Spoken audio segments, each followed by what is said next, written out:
ಮನಾಲಿಯ ಸಂಜೆ ಆವತ್ತು ವಿಚಿತ್ರವಾಗಿತ್ತು. ಗಾಳಿ ತುಂಬಾ ತಣ್ಣಗಿತ್ತು. ಹೇಗೆ ಅಂದ್ರೆ ಮೋಡ ಯಾರಿಗೂ ಸುಪಾರಿ ಕೊಡೋ ಹಾಗೆ.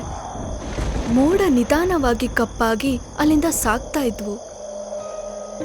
ಆದ್ರೆ 3 ಗೆಳೆಯರು ಅರ್ಜುನ್, ದಿಶಾ ಹಾಗೂ ತಾನ್ಯಾ ತುಂಬಾ ಖುಷಿಯಿಂದ ಹೋಟೆಲ್ ಎದುರುಗಡೆ ನಿಂತ್ಕೊಂಡಿದ್ರು. ಅವರಿಗೆ ಒಂದ್ ಸ್ವಲ್ಪನೂ ಪರಿಜ್ಞಾನ ಇರಲಿಲ್ಲ.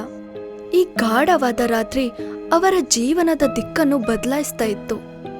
ತಾನ್ಯಾ ತುಂಬಾ ಗಾಢವಾದ ಯೋಚನೆಯಲ್ಲಿ ಮುಳುಗಿದ್ಲು.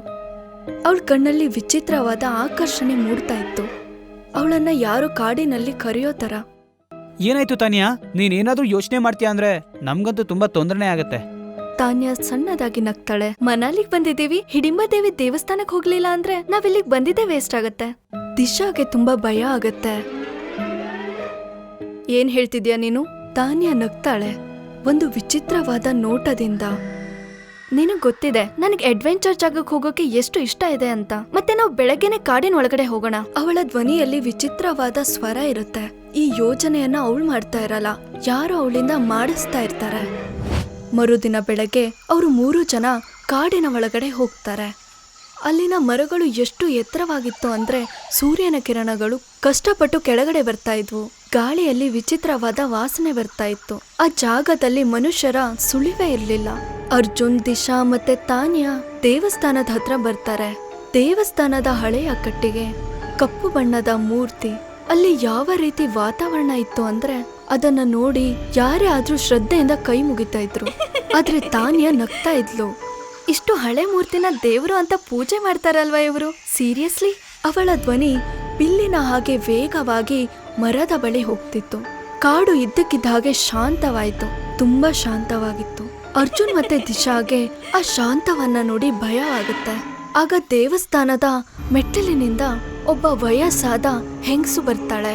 ಅವಳ ವೇಗ ನಿಧಾನವಾಗಿತ್ತು, ಆದ್ರೆ ಅವಳು ನೋಡೋದಕ್ಕೆ ಗಟ್ಟಿಯಾಗಿದ್ಲು. ಅವಳ ಕಣ್ಣು ಹೊಳಿತಾ ಇತ್ತು. ಅವಳ ಮುಖ ಕಳೆಯಿಂದ ಅಲ್ಲ, ತುಂಬಾ ರಹಸ್ಯದಿಂದ ತುಂಬಿಕೊಂಡಿತ್ತು. ದೇವಿಯ ದೇವಸ್ಥಾನದ ಹತ್ರ ಈ ತರ ತಮಾಷೆಯಾಗಿ ಮಾತಾಡಬಾರ್ದು ಮಗು. ಈ ಸ್ಥಳ ನಿಶಬ್ದವಾದದ್ದು. ಯಾರ್ ನೀನು?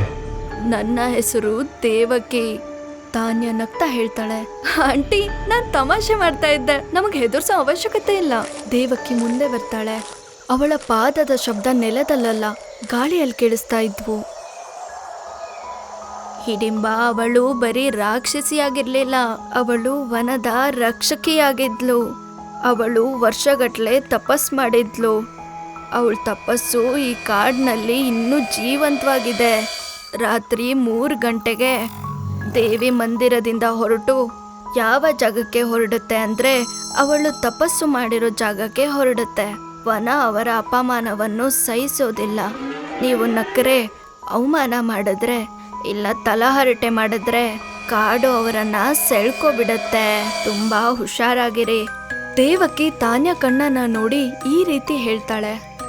ಒಂದ್ ವೇಳೆ ದೇವಿಗೆ ಅಪಮಾನ ಆದ್ರೆ ಅವಾಗ ನೀನು ನಂಬು ಮಗಳೇ, ನೀನು ಈ ಕಾಡಿನಿಂದ ವಾಪಸ್ ಮನೆಗೆ ಹೋಗೋಕೆ ಆಗೋದೇ ಇಲ್ಲ. ಶಾಶ್ವತವಾಗಿ ಈ ಕಾಡಿನಲ್ಲೇ ನೀನು ಅಲೀತಾ ಇರ್ತೀಯ. ಅರ್ಜುನ್ ಮತ್ತೆ ದಿಶಾಗೆ ಭಯ ಹೆಚ್ಚಾಗುತ್ತೆ. ಆದ್ರೆ ತಾನ್ಯಾ ಇನ್ನು ಅದನ್ನ ಯೋಚನೆ ಮಾಡ್ತಿರ್ತಾಳೆ. ಇದೆಲ್ಲ ಲೋಕಲ್ ಜನಗಳು ಟೂರಿಸ್ಟ್ ಜನಗಳಿಗೆ ಹೆದರ್ಸಕ್ ಮಾಡ್ತಾ ಇದ್ದಾರೆ ಅಂತ.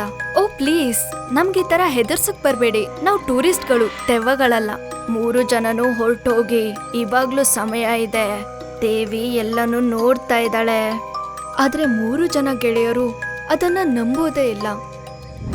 ರಾತ್ರಿ ಸಾಮಾನ್ಯವಾಗೇ ಇತ್ತು, ಆದ್ರೆ ಬೆಟ್ಟದ ನಿಶಬ್ದ ಅದು ಯಾವುದೋ ದುರಂತದ ಸಂಕೇತವಾಗಿತ್ತು. ರಾತ್ರಿ 12 ಗಂಟೆಗೆ ಹೋಟೆಲ್ನಲ್ಲಿ ಭಯಂಕರವಾದ ಶಬ್ದ ಕೇಳಿಸುತ್ತೆ.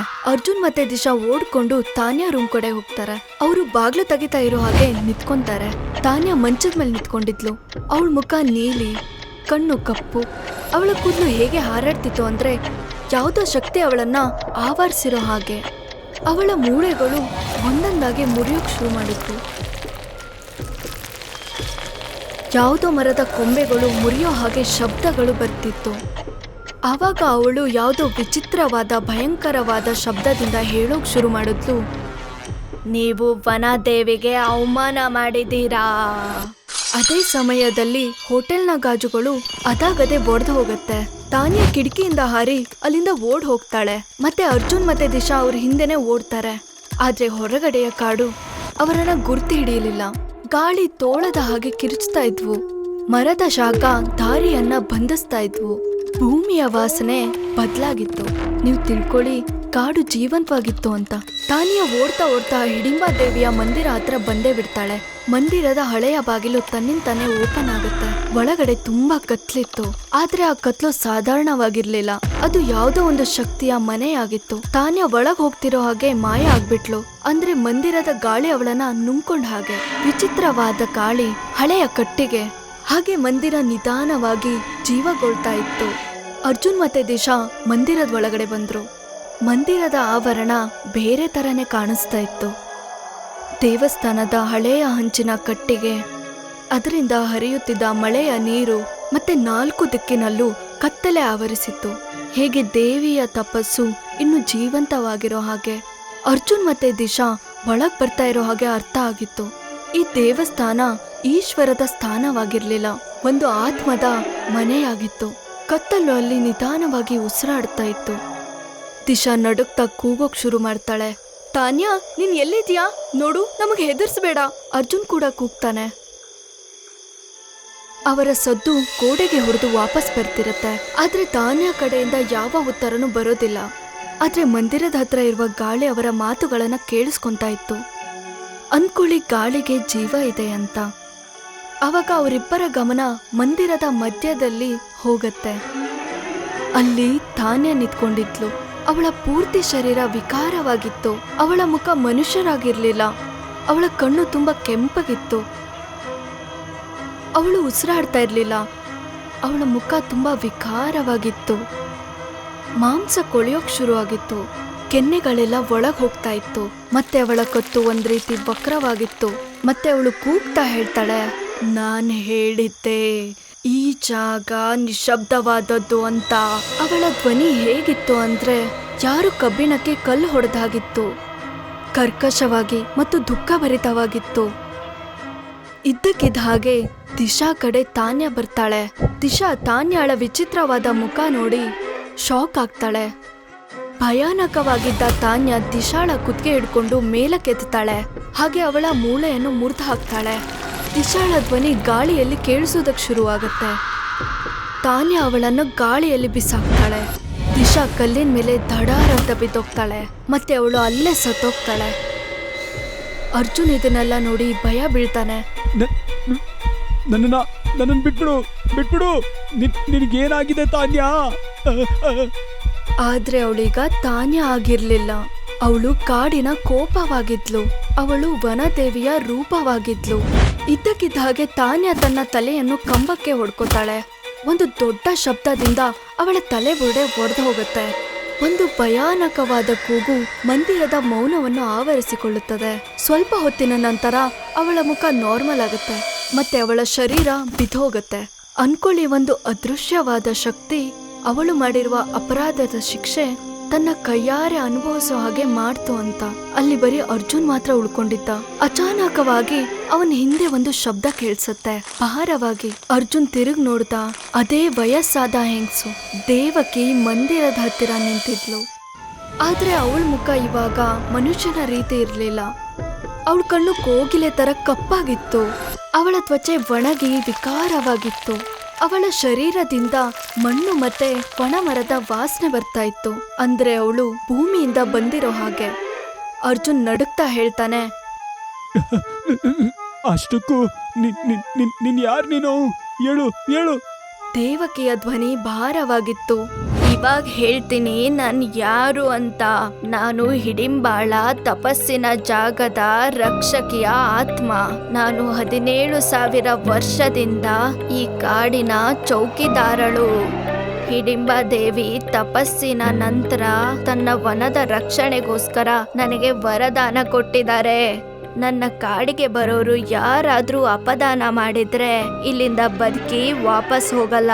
ಅರ್ಜುನ್ ಬಿಕ್ಕಿ ಬಿಕ್ಕಿ ಹತ್ಕೊಂಡು ಹೇಳ್ತಾನೆ, ನನ್ನನ್ನು ಹೋಗೋಕ್ ಬಿಡು, ದಯವಿಟ್ಟು ನನ್ನನ್ನ ಹೋಗೋಕ್ ಬಿಡು ಪ್ಲೀಸ್.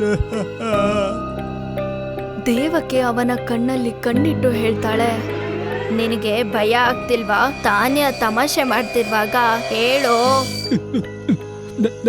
ನನ್ಗೇನನ್ಸಿತ್ತು ಅಂತಂದ್ರೆ ಆಗ ಅದೊಂದು ತಮಾಷೆ ಆಗಿರ್ಬೋದು ಅಂತ ಅನ್ಕೊಂಡಿದ್ದೆ. ದಯವಿಟ್ಟು. ದೇವಕಿಯ ಧ್ವನಿ ಇನ್ನೂ ಭಾರವಾಗಿತ್ತು. ಮತ್ತೆ ಇದೇ ನಿನ್ನ ಪಾಪ.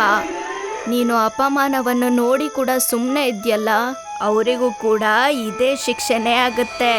ಅರ್ಜುನ್ ಓಡೋದಕ್ಕೆ ಪ್ರಯತ್ನ ಪಟ್ಟ, ಆದ್ರೆ ಮಂದಿರದ ಬಾಗಿಲು ಅದಾಗದೆ ಮುಚ್ಕೊಂಡ್ವು. ಗಾಳಿ ಭಾರವಾಯ್ತು, ಗೋಡೆಗಳು ನಡುಗೋಕ್ ಶುರು ಆಯ್ತು.